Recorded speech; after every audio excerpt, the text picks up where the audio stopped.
భూలోకములో ఉన్న ప్రతి వ్యక్తిని ప్రేమించి తన ప్రేమను వ్యక్తపరిచాడు. ఆయన ఏమన్నా తెల్లగా ఉండే వాళ్ళని ప్రేమించాడా?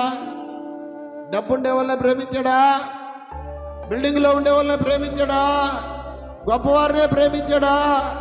10 ఎకరాల పొలాలు ఉండే వాళ్ళని ప్రేమించాడు. ఎవరిని ప్రేమించాడు?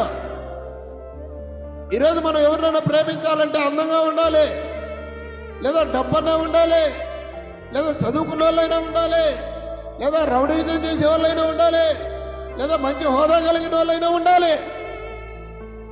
ఊరికే మనం ప్రేమించగలుగుతాం. ఎవరైనా చదువు లేనుండి, ఒక ఇల్లు లేనుండి, ఒక మూర్ఖంగా తిరిగేటువంటి వాడిని, లోకంలోకి ఇష్టం వచ్చినట్టు తిరిగేటువంటి వారిని మనం ప్రేమించగలుగుతామా?